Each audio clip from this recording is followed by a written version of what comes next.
to Staff Works Explained. Are you here for the first time? Please consider subscribing to this channel.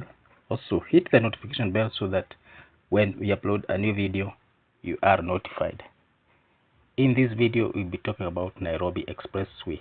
And the question that we'll be asking ourselves is, why is the Nairobi Expressway losing money despite, or making loss despite the heavy traffic we all see every day? This is a question that has been asked, it has stirred a debate across the social media and also in the parliament. The facts reveal a complex story of cost, debt, as well as accounting, but not mismanagement. Let's set the pace. 27-kilometer Nairobi Expressway, which stretches from Mlolongo, which is in Machakos County, all the way to Westlands in Nairobi County, is one of the Kenya's flagship public-private partnership projects. It was financed, built, and is being operated by China Road and Bridge Corporation, CRBC, the same company that is touted to make or to build the Rironi Nakuru Mau Summit Road. So this was through its subsidiary and design, build, finance, operate, maintain DBFOM concession.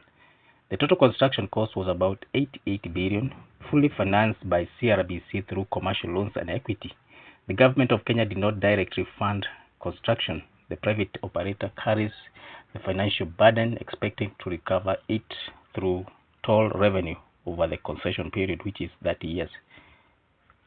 According to filings and reports published by various media or newspapers in Kenya, precisely Business Daily and Citizen Digital, in the financial year July 2023 to June 2024, the expressway earned about 4.6 billion Kenya shillings in total revenue, but incurred 5.8 billion in terms of cost, a net loss of roughly Kenya shillings 1.2 billion.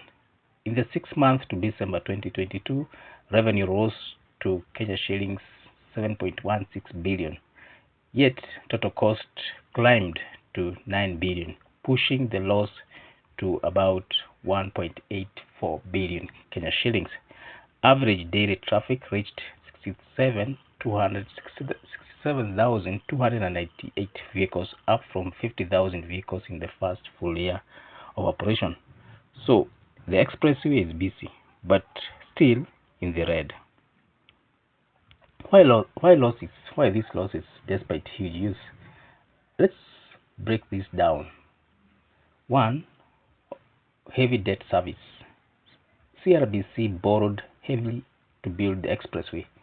Every month it must repay interest as well as principal. And because much of the debt is in US dollars, the depreciation of Kenya shillings has made those payments more expensive in local currency. That alone can wipe out early profits. 2. There is high cost of maintenance and operation. An elevated, fully lit, electronically tolled expressway is expensive to maintain. Surveillance, toll gate technology, and safety infrastructure all require continuous investment. Then we have the accounting structure. The operator must record depreciation and amortization of its 8 billion Kenya shillings investment. Even if the cash flow is positive, those non-cash costs can create paper losses in the accounts. Then we have the toll compliance and tariffs. Tolls vary by vehicle class as well as segment, ranging from about 120 Kenya shillings for short sections to 360 for the full trip. While traffic is high, not all users pay maximum rate, and discounts or exemptions affect total receipts. In short, it is possible to have a well-used road that will still report a loss because the cost of financing and running it exceeds what toll brings in, at least for the first years. Let's talk about the PPP model, what it really means for this project. Under the public-private partnership model, the expressway remains a public asset. The private partner not only has a right to operate and collect tolls for a defined period, which is about 27 years of remaining. After the concession ends, the expressway reverts fully to the government at no additional cost. So the government has not sold the road. It has outsourced financing, construction, and operations to attract private capital and expertise. What are the benefits and the bigger picture? Losses on a paper do not mean that the project has failed. The expressway cut travel time from 2 hours to under 20 minutes from where it starts up to where it ends in Westlands. It has decongested Uhuru Highway and improved logistic efficiency for freight transport. It has introduced modern toll and road safety patterns that raise the bar for future projects. Those are real economic gains, even if the private operator balance sheet is still under strain. Let's talk about risk and lessons that can be learned here. For the investor, there is currency risk, maintenance cost inflation, and slower than forecast toll revenue that can erode returns. For the public, toll affordability and access equity remains sensitive issues. If the toll rise too high, then there might be some public outcry or backlash, which could force the tariff reviews, reducing the project viability. For policymakers, the expressway shows the need for transparent PPP accounting and stronger disclosure so that the public understands who pays, who earns, and why. Let's interpret the losses that are made by this expressway. Infrastructure PPPs usually show early year losses. Why? Because debt and depreciation hit fast, while traffic and tariff growth take time. They are not necessarily cash losses, they reflect accounting prudence and long-term financing cycles.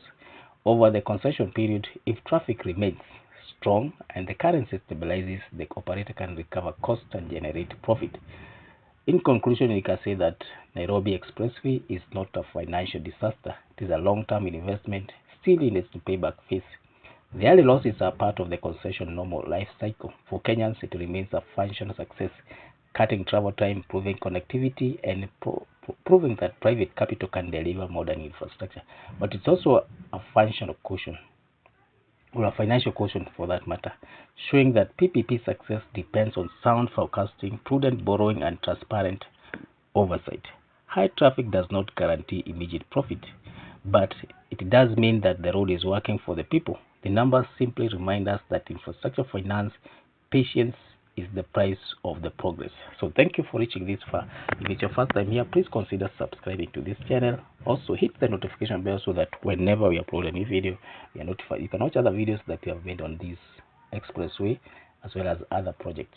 Thank you.